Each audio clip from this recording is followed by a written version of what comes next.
감사합니다.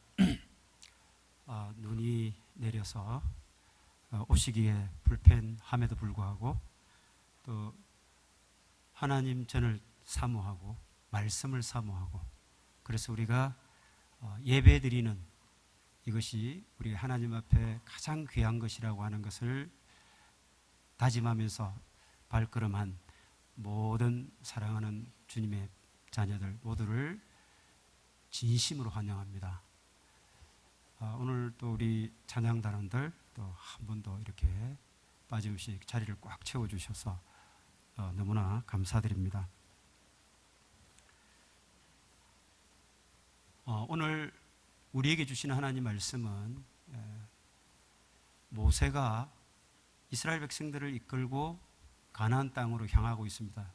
여호수아에 의해서 30년 동안 이스라엘 가나안 족속을 몰아내고 정복 전쟁이 이루어진 뒤에 이제 이스라엘 땅에는 사사라고 하는 직책을 가진 사람들에 의해서 다스려지게 됩니다.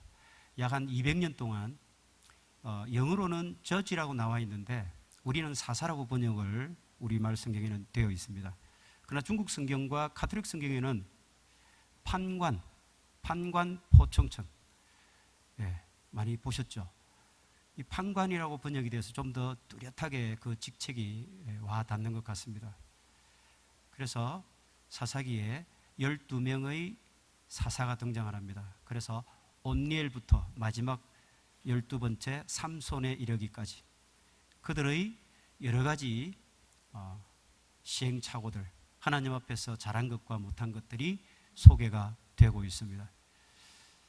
삼손의 얘기를 끝으로 사실은 사사기의 얘기가 막을 내리나 싶었는데 사사기를 계속해서 보면 17장부터 놀라운 사건이 일어나게 됩니다. 그래서 17장, 18장, 19장까지 이어서 정말 충격적인 사건을 우리에게 들려주고 계십니다. 하나는 미가라고 하는 이 개인이 하나님을 숭배한다고 하면서 어떻게 변질되고 타락되어 가는가를 보여주는 그런 내용이 17장에 소개되어 있고, 그리고 18장으로 가면 이제는 개인의 신앙 일탈을 넘어서 단 지파라고 하는 이스라엘의 그 부족 집단들이 하나님 앞에서 어떻게 신앙의 일탈을 자행하고 있는가. 그리고 마지막으로 19장으로 넘어가 보면 레위인이 첩을 두고 아주 끔찍한 일을 행함으로써 이스라엘 족속 중에 하나인 베냐민 지파가 사라질 위기에 처하는 그런 얘기가 소개되어 있습니다. 이 각 이야기마다 성경 말씀은 이렇게 시작하고 있습니다. 그때에 이스라엘에 왕이 없었으므로, 그때에 이스라엘에 왕이 없었으므로, 이렇게 각 사건들마다 그때에 이스라엘에 왕이 없었기에 이런 사건들이 벌어졌다라고 하는 것을 말씀하고 있습니다. 왕이 없던 시대에 벌어졌던 너무도 황당하고 너무도 변질된 제사장과 이스라엘 사람들의 일그러진 신앙을 고발하고 있습니다. 사실 이스라엘 역사에서 하나님께서 이스라엘 민족의 왕이 되지 않으신 적이 단 한순간도 있었을까요? 없었습니다. 그런데 그들에게 왕이 없었으므로 이렇게 신앙적 일탈을 자행했다라고 기록한 것은 그들이 여호와의 참 신앙을 저버리고 우상 숭배와 이교도의 풍습에 빠져버렸다는 것을 말해주고 있습니다. 오늘 우리가 봉독한 이 본문을 통해서 미가라는 사람의 신앙과 단 지파의 이 신앙을 통해 이스라엘 사람들이 여호와를 어떻게 섬겼는지를 들려주고 있는데, 1100년이라는 시간이 흘렀지만 이 시간에도 변함없이 우리에게 주시는 하나님의 메시지로 들려줄 수 있기를 축원드립니다. 여러분들이 이제 사실은 집에 가셔가지고 자세히 읽어 주시기를 부탁드리면서 제가 간단히 그 스토리를 말씀드리겠습니다. 에브라임 산지에 미가라고 하는 사람이 살았습니다. 그 어머니가 은 1100세겔을 잃어버렸어요. 그래서 누가 가져갔어? 이렇게 저주하면서 그 사람 다리 몽둥이가 부러져 버려라 이렇게 저주를 했는데, 그 얘기를 듣고 있던 아들 미가가 어머니 여기 있습니다. 사실은 자기가 훔친 거예요. 그래서 갖다 주니까 이제 엄마가 그 아들 미가가 주는 은 1100세겔을 받아들고 이렇게 얘기를 합니다. 제가 읽어드리겠습니다. 2절 3절에 보면 내 아들이 여호와께 복받기를 원하노라. 내가 내 아들을 위하여 한 신상을 새기며 한 신상을 부어 만들기 위해 내 손에서 이 은을 여호와께 거룩히 드리노라. 여러분, 도둑질을 한 아들을 향해서 나무라기는커녕 축복의 말을 하고 있는 어머니, 그리고 아들로부터 받은 그 은 1100세겔을 가지고 이제 신상을 만들어서 여호와께 드린다는 말을 하는 어머니. 우리말에 그나물에 그 밥이라는 말이 있습니다. 이 도둑질한 아들을 축복하는 어머니, 그리고 여호와를 섬긴다는 그런 마음으로 오히려 우상을 만드는 어머니, 저주와 축복, 이게 짬뽕이 되고 우상과 하나님이 비빔밥이 되어가는 이런 부모에게 과연 자녀가 제대로 된 신앙 교육을 받을 수 있겠습니까? 미가 엄마의 신앙이 이럴진데 그 아들 미가의 신앙이 어떨 것이라고 하는 것은 너무나도 뻔한 것 아니겠습니까? 10계명 가운데 제2계명인 우상을 만들지 말고 그것들에 절하지 말라라고 하는 이 하나님의 엄중한 율법을 과연 미가와 그의 어머니가 몰랐을까요? 미가는 자신의 집에 신당을 만들고 제사장들이 입는 에봇과 가정 수호신이라고 하는, 그러면서 점을 치는 데 쓰기도 했던 이 드라빔이라고 하는 것, 그리고 새기어서 만든 신상과 녹여서 부어서 만든 신상, 이런 것들을 그 신당에 안치해서 숭배를 했습니다. 사실 에봇은 제사장들이 제사를 드릴 때 그냥 입는 옷이에요. 그런데 이것이 사사기에 보면 기드온 때부터 아주 엄란하게 숭배의 대상으로 전락해 오고 있음을 기록하고 있습니다. 이렇게 이제 외형을 갖춘 미가는 자기 아들 가운데 한 명을 제사장으로 삼기까지 합니다. 제사장은 원래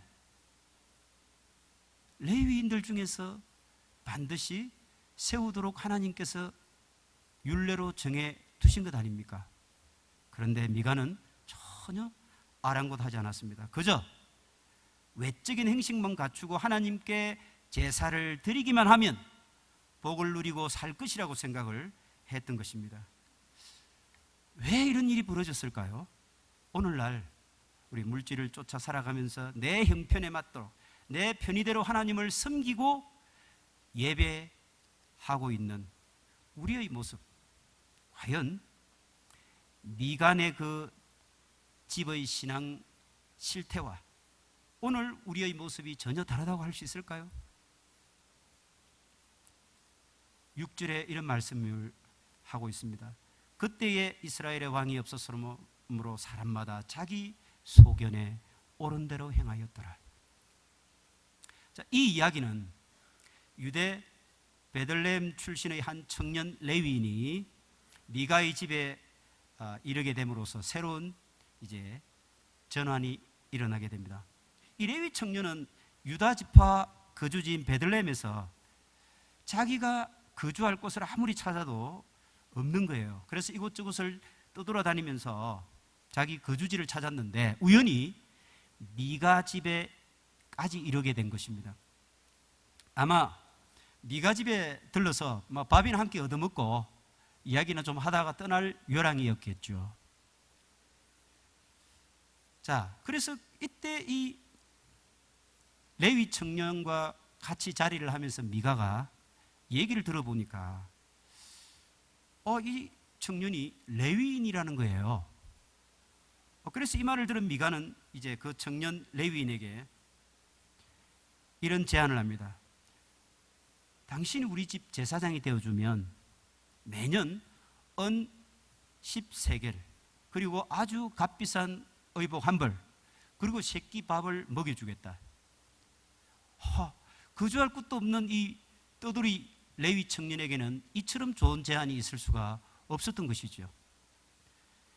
요즘 말로 하면 신학교 졸업해가지고 전도사나 목사가 임지가 없어서 임지를 구하러 돌아다니는 겁니다. 그러다가 어떤 시골 작은 교회에서 제의를 해주는 거죠. 사례비는 작지만 요만큼 받고 요렇게 먹여주고 대우를 해주겠다. 떠돌이 레위 청년이 속으로 쾌재를 부르면서 얼마나 좋아했을지 우리가 상상을 해볼 수 있습니다. 그날부터 미가 집의 제사장이 되었습니다. 과연 이 레위 청년은 제사장이 하나님을 어떻게 섬겨야 한다라고 하는 것을 모르고 있었을까요? 아니면 알고 있으면서도 자기가 먹고 사는 길이 보장되어 있고 육신의 평안을 위해서 그래서 우상이 안치된 그 미가의 신당에서 하나님을 섬기며 제사를 지내는 이런 악을 저질렀던 것일까요? 우리 시대 하나님의 제사장이라는 많은 목회자들 가운데 죄송한 말씀이지만 싹군이 넘쳐나고 있다. 그런데 진정한 소명이는 찾기 어렵다. 이런 얘기들을 너무나 우리는 많이 듣고 있습니다. 저는 이 본문의 스토리를 읽으면서 제 자신의 모습을 돌아보았습니다. 하나님 앞에서 참 제 자신이 부끄럽고 죄송하기 짝이 없는, 그래서 이루 말할 수 없이 참담한 그런 모습을 발견하게 되었습니다. 그런데 이 레위인을 제사장으로 삼은 미가의 반응이 더 우리를 황당하게 만듭니다. 제가 13절 읽어드리겠습니다. 이에 미가가 이르되 레위인이 내 제사장이 되었으니 이제 여호와께서 내게 복 주실 줄을 아노라 하니라. 무슨 얘기입니까? 이제 제사장도 우리 아들 중에 세우다가 레위인을 찾아가지고 제사장을 세웠으니 이제 모든 행식을 제대로 갖추고 하나님을 섬기고 있지 않느냐. 그러니 하나님께서는 반드시 나에게 복을 주셔야만 한다. 이런 고백이라는 말입니다. 여러분, 정말 그럴까요? 만약 여러분들이 교회를 출석하고 또 이곳에서 전해지는 말씀을 듣고 기도하고 봉사하고 11조하고 교회 활동 열심히 하면, 그래서 반드시 그 나의 종교적 열심 때문에 하나님께서 나에게 반드시 복을 주셔야만 한다고 믿고 있습니까? 그렇지 않습니다. 우리의 종교적 열심이 과연 하나님을 위한 것인지 아니면 나를 혹은 내 가족이 복을 받고 평안을 누리기 위한 것인지 먼저 우리는 우리 자신에게 물어보아야만 하는 것입니다. 그리고 그 물음에 대한 올바른 답을 찾아야만 합니다. 형식적으로 하나님을 믿고 예배한다고 하면서도 실제 내 삶이 세상의 물질이나 성공이나 즐거움을 신앙하고 갈망하고 있다면,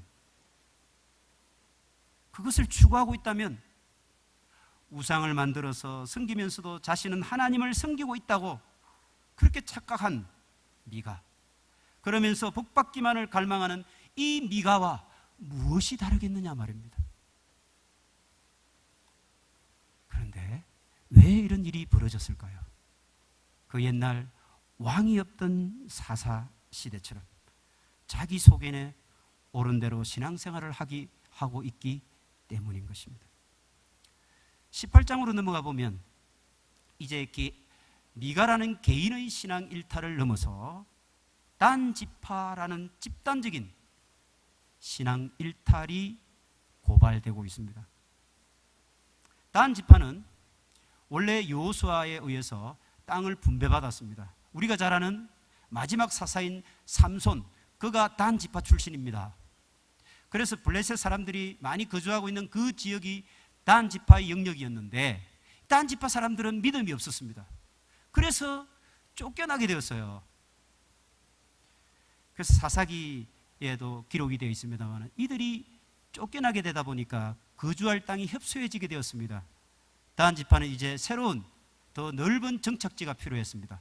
그래서 단 지파는 5명의 정탐꾼을 뽑아서 새롭고 이상적인 그들의 거주지를 찾도록 파견했습니다. 5명의 정탐꾼이 새로운 거주지를 찾아 나섰는데 우연히 에브라임 산지 미가의 집에 들르게 됩니다. 그래서 거기서 또 밥을 함께 얻어먹고 이렇게 얘기를 하는 도중에 가만히 보니까 그 집에 레위라는 청년 제사장이 있더라는 겁니다. 그래서 그 청년 제사장과 함께 얘기를 하게 되죠. 당신 어디 출신입니까? 여기서 뭘 하십니까? 그러면 당신은 얼마의 연봉을 받습니까? 이런 질문을 했던 것입니다. 이 레위 청년 이제 제사장이 그 집의 제사장임을 이제 알게 된 정탐꾼 5명은 우리가 새로운 정착지를 찾아 나서는데 정말 우리의 길이 형통할지 당신이 여호와께 한번 물어봐 주십시오. 그러자 그 청년 레위 제사장이 이렇게 말합니다. 18장 6절 말씀을 제가 읽어드리겠습니다. 그 제사장이 그들에게 이르되 평안히 가라. 너희가 가는 길은 여호와 앞에 있느니라 하니라. 단 지파가 개척하러 가는 새로운 땅, 그곳을 하나님께서 축복해 준다라고 얘기를 하고 있습니다. 그들은 라이스라고 하는 땅을 정복하게 될 텐데 그 평화롭게 사는 땅을 모든 양민을 다 학살하고 그들은 자기의 거주지로 삼았는데 게다가 그들은 거기에 나중에 신당을 만들고 우상을 숭배하는 본거지로 만들었는데 그곳을 과연 하나님께서 형통하게 하시고 복을 주실까요? 전형적인 하나님 이름으로 밥벌이하는 거짓 선지자의 축복입니다. 이제 그 5명의 정탐꾼은 미가의 집을 떠나서 이제 라이스라는 지역에 가보니 정말 평화롭고 부족한 것이 없는 지역임을 알고 자기 지파에게 돌아와 보고를 합니다. 당연히 그 지파에서는 그곳을 우리의 새 정착지로 하자라고 해서 600명의 칼잡이를 동원해서 그 5명의 정탐꾼과 함께 새로운 땅 라이스를 향해서 출발하게 됩니다. 그런데 이 정탐꾼과 600명의 정예부대가 새로운 지역을 확보하러 올라가다가 또 한 번 미가의 집을 들르게 됩니다. 왜냐하면 이전에 5명의 정탐꾼이 그 미가의 집을 들러서 밥도 얻어먹고 그 집의 여러 가지 형편을 본 적이 있거든요. 그래서 다시 한 번 더 이제 갔을 때는 600명의 그 칼잡이들을 문간에 세워두고 5명의 정탐꾼은 미가 집의 신당에 들어가서 그곳에 안치되어 있는 에봇과 드라빔과 새긴 우상과 부어 만든 신상을 탈취해 나옵니다. 그들의 생각에 이것을 가지고 가야 우리가 복을 받을 것이라고 생각했던 것이죠. 레위 청년 제사장이 다가왔습니다. 이거 뭐 하는 짓입니까? 그러자 그 5명의 정탐꾼은 이렇게 말합니다. 쉿, 조용해. 목숨이 아깝거든. 입 다물어. 그러면서요, 이들은 이런 제안을 합니다. 제가 읽어드리겠습니다. 19절. 그들이 그에게 이르되 잠잠하라. 내 손을 입에 대라. 우리와 함께 가서 우리의 아버지와 제사장이 되라. 내가 한 사람의 집의 제사장이 되는 것과 이스라엘의 한 지파, 한 족속의 제사장이 되는 것 중에서 어느 것이 낫겠느냐 하는지라. 놀라운 제안을 하죠. 요즘 버전으로 바꾸면 이런 거죠. 너 이 시골 촌동네의 목사로 평생 썩을래? 아니면 내하고 저 큰 도시 서울에 가서 큰 대형교회 목사 한번 해볼래? 이런 제안을 했다는 것입니다. 참 제가 목사로서 너무나 참담한 거는요, 그 다음 구절입니다. 20절 말씀인데요, 그 제사장이 마음에 기뻐하여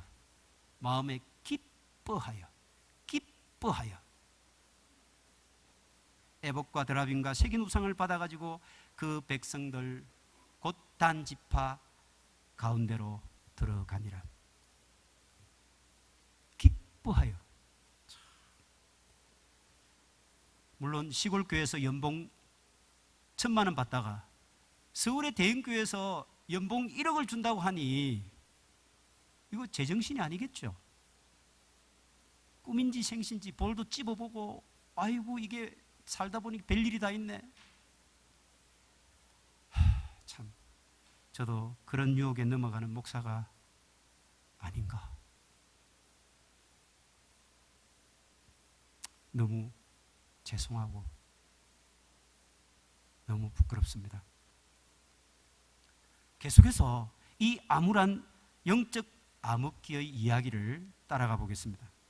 미가는 자신이 섬기던 에봇, 드라빔, 새긴 신상, 부어 만든 신상, 이것이 자신에게 복을 준다고 믿고 은 200세겔을 투자했고, 심지어는 제사장까지 고용해서 먹여주고 입혀주고 이렇게 했단 말이에요.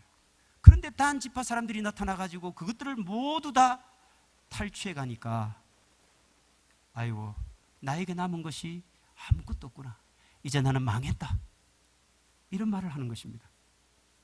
어떻습니까?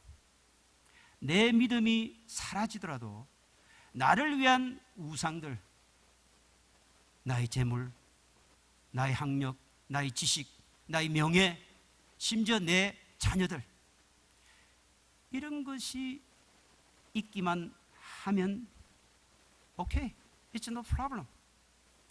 이게 미가의 생각이었습니다. 그런데 이 미가의 생각, 과연 지금 이 자리에 있는 나와 우리 모두의 믿음은 어떻습니까? 내가 꿀단지처럼 아끼는 우상들을 빼앗긴다 할지라도 하나님을 향한 나의 믿음, 나를 향한 그 하나님의 신실하신 그 말씀을 빼앗기지 않는 것, 이것이야말로 진정한 그리스도인의 참 생명이 아니겠습니까? 단 지파는 이스라엘의 최북단 라이스라고 하는 지역에 이제 정착을 해서 살게 됩니다. 그곳을 자기 조상의 이름 단을 따라서 단이라 불렀습니다. 헬몬산 바로 아래쪽, 왼쪽으로는 레바논 산맥이 병풍처럼 둘러져 있습니다. 이곳에서 그들은 미가 집에서 탈취한 그 신상들을 세워놓고 신앙의 형식으로 하나님께 제사하며 복을 구했다라고 하는 것입니다. 30절 말씀을 제가 읽어드리겠습니다. 단 자손이 자기들을 위하여 그 새긴 신상을 세웠고 그 땅 백성이 사로잡히는 날까지 이르렀더라. 단 지파가 속해 있는 북이스라엘이, 이스라엘 민족이 930년 분열 왕국으로 나누어지면서 북이스라엘이 기원전 722년에 아수르에 의해 멸망당합니다. 그 722년 아수르에 멸망당할 때까지 이 단 지파가 세워두었던 우상 숭배의 신당이 버젓이 번성하고 있었다는 것입니다. 31절 말씀을 제가 읽어드리겠습니다. 하나님의 집이 실로에 있는 동안에 미가가 만든 새긴 신상이 단 자손에게 있었더라. 하나님의 집은 언약궤가 안치된 성막을 말합니다. 여호수아가 여리고성을 정복할 때 그 성막은 길갈에 있었습니다. 그리고 정복 전쟁이 다 끝났을 때 그 하나님의 언약궤가 안치된 성막은 실로라는 곳으로 옮겨지게 됩니다. 그래서 모든 이스라엘 백성들은 다 실로 회막 앞에 회집해서 하나님께 제사를 드려야 마땅했던 것입니다. 그럼에도 불구하고 이 단 지파는 아랑곳하지 않았습니다. 심지어 그들은 우상을 만들어서 하나님을 숭배한답시고 그렇게 신앙의 일탈을 자행했다라고 하는 것입니다. 이 우상 숭배는 모세가 이스라엘 백성들을 이끌고 광야로 나갔을 때 시내산의 당도에서 하나님으로부터 율법을 받기 위해서 40일 동안 시내산 정상으로 올라갑니다. 그때 기다림에 지친 이스라엘 백성들이 자기들의 금 귀고리, 금 팔찌를 다 빼앗가지고 금 송아지 우상을 만듭니다. 그런데요, 그렇게 만들어 놓고 그들이 그 앞에서 춤을 추며 놀았습니다. 제가 그 장면을 잠깐 읽어드리겠습니다. 출애굽기 32장 8절 말씀입니다. 그들이 내가 그들에게 명령한 길을 속히 떠나 자기를 위하여 송아지를 부어 만들고 그것을 예배하며 그것에 제물을 드리며 말하기를 이스라엘아 이는 너희를 애굽 땅에서 인도하여 낸 너희 신이라 하였도다. 이 사람들이 여러분 출애굽기 32장 8절을 읽으시면서 정말 심각한 도전을 받으셔야 됩니다. 이스라엘 백성들이 우상을 만들고 난 다음에 그들은 우상을 섬긴 게 아니에요. 하나님을 섬겼습니다. 그것이 하나님이라고 생각하고 하나님을 숭배한다고 하나님을 예배한다고 하면서 그 금송아지 앞에서 절을 하고 춤을 추고 난리가 났다는 말입니다. 마찬가지로 오늘날 많은 그리스도인들이 모양을 갖추고 열심을 내고 하나님을 섬기고 있지만 사실은 내 자신의 이익이나 복을 위해서 만든 이 욕망의 금송아지 우상을 하나님의 이름을 빌어서 그렇게 섬기고 있지 않는가? 이것을 성찰해 보라는 말씀입니다. 북이스라엘 첫 왕은 여로보암입니다. 여로보암은요, 남유다와 왕국이 분열된 뒤에 두 개의 금 송아지를 만든 뒤에 하나는 베델에 두고 하나는 바로 오늘 이야기의 무대가 되는 단 지역에다가 두고 이스라엘 백성들로 하여금 너희들이 예루살렘 그 성전 갈 필요 없어. 여기서 우상을 섬기면서 이 금송아지가 하나님이니까 너희들 열심히 섬겨. 이런 악을 자행했습니다. 과연 하나님께서 이런 사람을 복주기는커녕 과연 이런 사람을 그냥 두시겠습니까? 여러분, 요한계시록에 가보면 구원의 반열에 드는 14만 4천이 나옵니다. 그 14만 4천은 이스라엘 12지파 지파별로 12,000명씩 14만 4천 명이 구원받는 것으로 나옵니다. 그런데 여러분, 그 12지파 명단 가운데 빠진 유일한 지파가 있다는 거 아십니까? 그 지파의 이름은 단 지파입니다. 12지파 중에 단 지파가 빠지고 그 자리에 제사장의 직분을 감당하도록 부름받았던 레위 지파가 들어가 있다는 사실. 여러분, 오늘 가셔서 요한계시록 7장 4절 이하를 정말 읽으시면서 두렵고 떨리는 마음으로 우리 자신의 하나님 앞에서의 현 주소를 점검해 보는 시간을 한번 가져보시기를 부탁드리겠습니다. 저는 오늘 말씀을 통해서 우리에게 주시는 하나님의 메시지를 결론적으로 이렇게 정리해 보고 싶습니다. 첫 번째, 성직제도의 타락상을 고발하고 있습니다. 제사장이라고 한다면 소명인이 되어야 하는 것입니다. 그런데 교회를 부흥시키고 교인 수를 증가시킬 수 있다는 그 이유로 소명인이 아니라 CEO를 모셔오고자 하는 그런 몸부림이 한국 교회에 얼마나 난무하고 있는지요. 이 CEO들의 특징은 그럴싸한 스펙을 가지고 있고 탁월한 말재주를 가지고 있고 그리고 많은 사람들을 끌어들이는 친화력을 가지고 있는 사람들입니다. 그러나 그들은 높은 연봉, 더 좋은 대우를 제시해주면 언제라도 그들이 목회하고 있고 그들이 돌보고 있는 양떼를 언제라도 버리고 그 좋은 조건을 따라갈 수 있는 사람들입니다. 많은 사람들이 한국 교회의 대표적인 기독교 어른을 꼽으면 한경직 목사님을 주저없이 꼽습니다. 한경직 목사님이 은퇴한 후에 남한산성 5평짜리 쪽방에서 거주하고 계셨죠. 한국의 서울의 대형 교회, 기라성 같은 교회, 지금 뉴스되고 있는 많은 교회들, 그 목사님들이 모여가지고 한경직 목사님을 찾아뵙고 문안 인사를 드리고자 했습니다.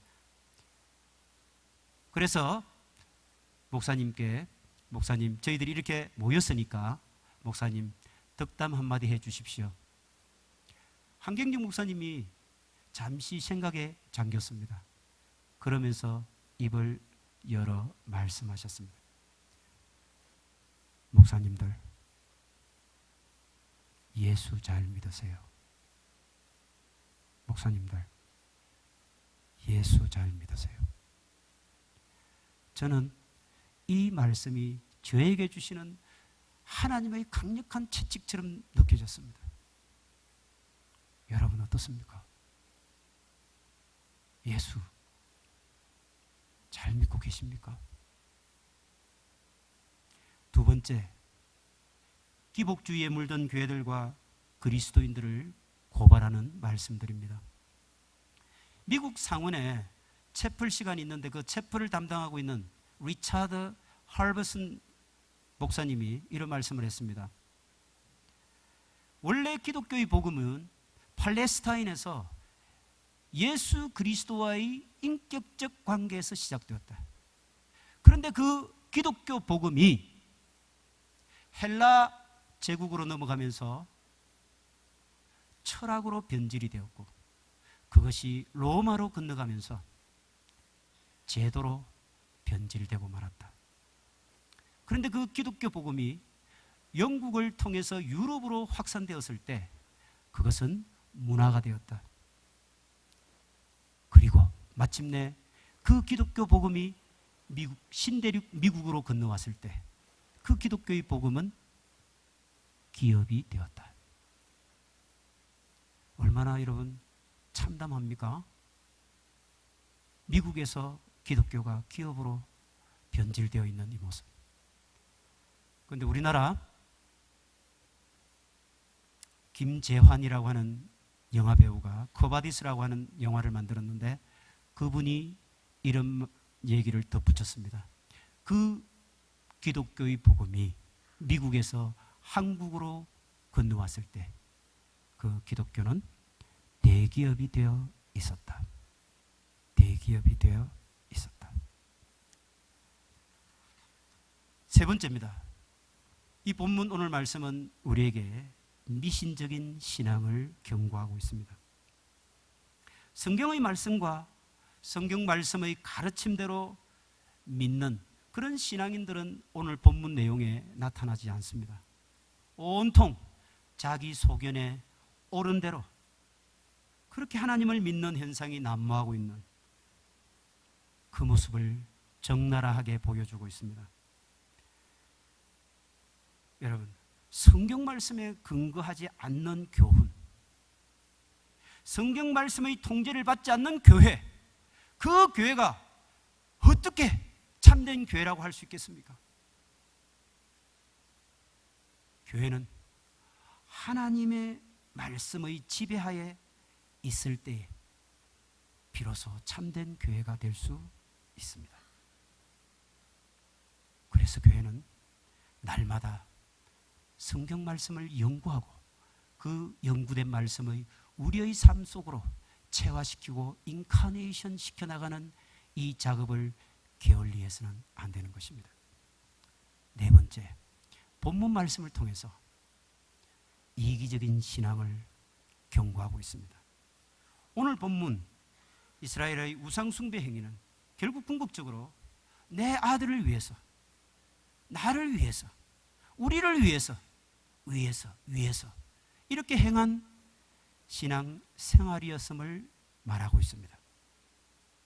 하나님을 위해서, 하나님 나라를 위해서, 교회와 이웃을 위하여, 이 방향성은 전혀 보이지 않는 오늘날 그렇게 어두워져가는 우리 주변의 교회들의 모습을 고발하고 있는 말씀입니다.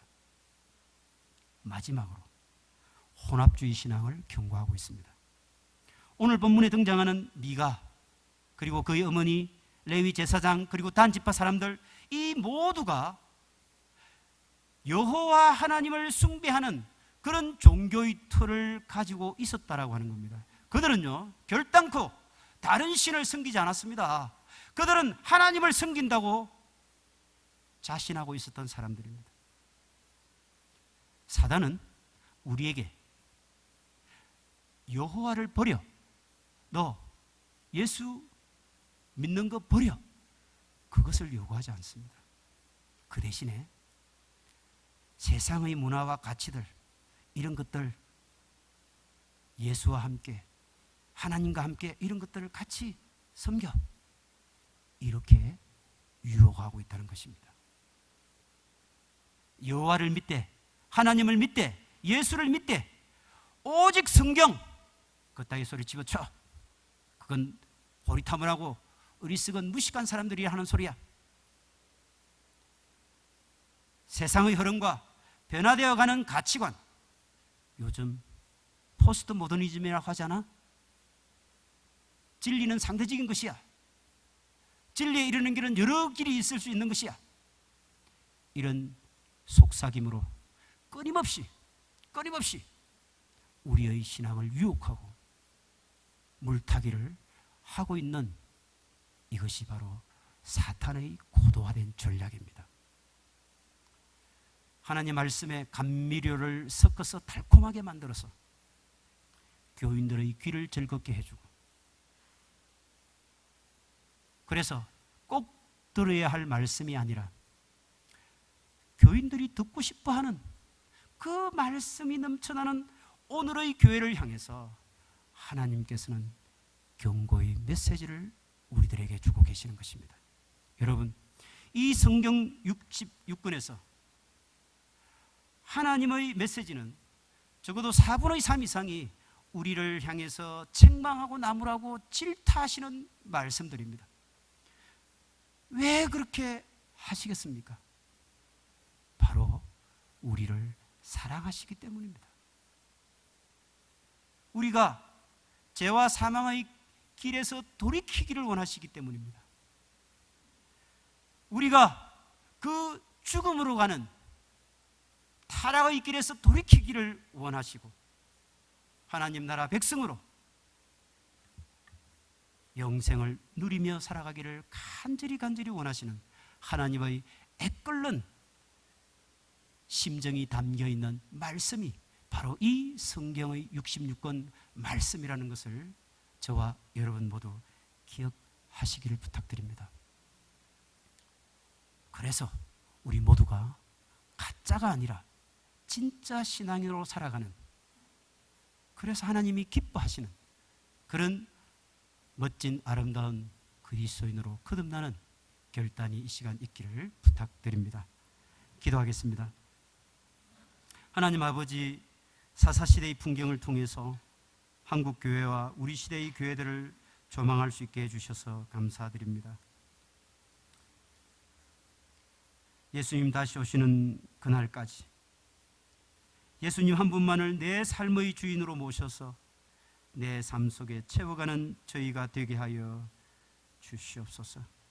저희 생명의 근원이신 예수님께 저 붙임 바 되고자 몸부림치며 성령 충만함을 이루어가는 매일매일의 삶이 되게 하여 주시옵소서. 감사를 드리었고 예수님 이름으로 기도드립니다. 아멘.